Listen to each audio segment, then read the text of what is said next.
Hi వివోస్, welcome to this channel.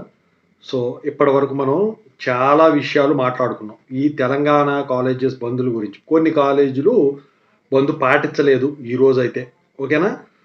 ఇక వచ్చేసరికి మరి రేపటి రోజున రేపు 4వ తారీఖు బంధు పరిస్థితి ఏంటి, కొనసాగుతుందా అని చెప్పేసి అడుగుతున్నారు. మరి వాళ్ళు ఇవ్వని వాళ్ళకి రేపు ఇస్తారా అని చెప్పేసి చాలామంది అడుగుతూ ఉన్నారు. సో దాని గురించి ఇప్పుడు చెప్పదలిచానండి.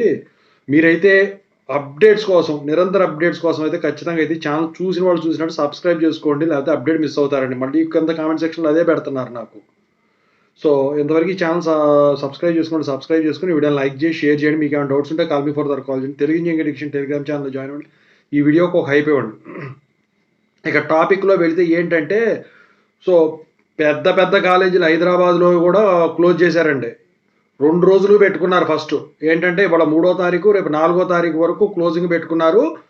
ఫ్యాకల్టీ వరకు అయితే కాలేజీకి వస్తున్నారు, స్టూడెంట్స్ రావట్లా. సో ఇక కొంతమంది హాస్టల్లో ఉన్న వాళ్ళు, ఆడపిల్లలైనా మగపిల్లలైనా ఇంటికి వెళ్లకుండా అలాగే ఉన్నారు. ఎందుకంటే 2 రోజులే ఉంచారు కాబట్టి, ఓకేనా. 2 రోజులు ఎందుకు పెట్టారు? ఇవాళ నేను ఒక వీడియో చేశాను. జేఎన్టీ యూనివర్సిటీ అప్డేట్స్ ఛానల్ మనది ఉంది కదా, టెలిగ్రామ్లో చూడండి, లింక్ ఉంటుంది, లేదా డిస్క్రిప్షన్లో ఉంటుంది. అయితే ఆ ఛానల్లో కూడా పెట్టాను ఎన్ని రోజులు ఇది ఉంటుంది అని చెప్పేసి. ఇందుట్లో కూడా పెట్టాను ఒకటి. సో ఇందుట్లో వాళ్ళు పెట్టాను కదా ఎన్ని రోజులు ఉంటుంది అని చెప్పేసి. అయితే ఇప్పుడు తెలిసింది ఏంటంటే, రేపు 4వ తారీఖు వరకు అయితే ప్రస్తుతానికి 2 రోజులు పెట్టుకున్నారు. ఇక వీళ్ళు రేపు 4వ తారీఖుతో మొదలెడుతున్నారండి అంతా కూడా ప్లానింగ్. ఏంటంటే first representation to the government. So ఈ ఫెడరేషన్ కౌన్సిలింగ్ ఏదైతే ఉందో, వీళ్ళు రిప్రజెంటేషన్ అనేది ఇస్తారు వాళ్ళకి.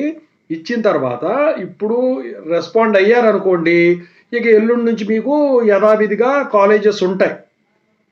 అయితే అటానమస్ కాలేజీలు కూడా క్లోజ్ చేశారు.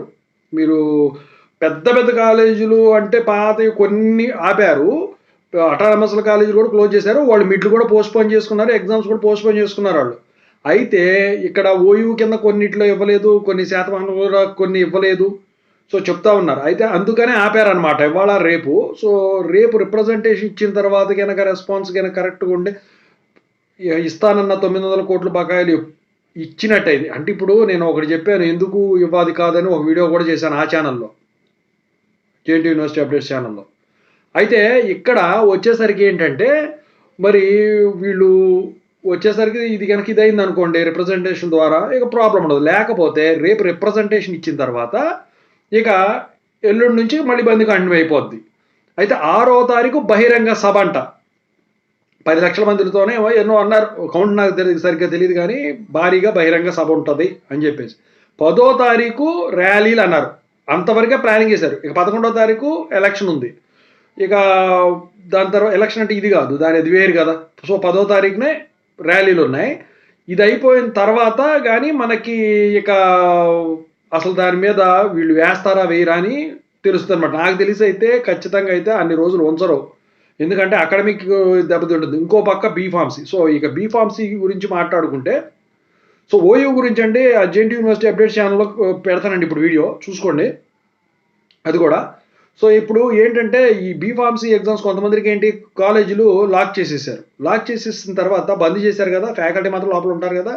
ఎగ్జామినేషన్లో పనిచేసే ఫ్యాకల్టీని అక్కడ ఉంచేసి హాల్ టికెట్స్ కొంతమందికి ఇచ్చారని చెప్పేసి చెప్తా ఉన్నారు. అయితే జేఎన్టీయూహెచ్ నుండి అఫీషియల్ అప్డేట్ రావాలి దానికి పోస్ట్పోన్ అయినట్టు. లేకపోతే మీకు హాల్ టికెట్ కనుక ఇచ్చినట్టయితే ఎగ్జామ్ సెంటర్ ఎక్కడ పడిందో అఫిలియేటెడ్ వాళ్ళకి జంబ్లింగ్ ఉంటుంది కాబట్టి, అటానమస్ వాళ్ళు అంటే వాళ్ళ ఇష్టం, అది పక్కన పెట్టేయండి. సో జంబ్లింగ్ సెంటర్ పోయి ఎగ్జామ్ వాళ్ళు కనుక కండక్ట్ చేస్తే రాసుకోవచ్చు. నైట్ తెలిసిపోద్దండి మీకు దాని సంగతి కూడా, ఓకేనా. సో తెలిసిపోతుంది. సో అది కంగారు లేదు. అయితే రేపు హాలిడే ఉంటుంది అంటే 2 రోజులు అయితే టైం పెట్టుకున్నారు సిటీస్లో. ఊళ్ళల్లో వచ్చేసరికి ఏమీ చెప్పలేదు వీళ్ళకు.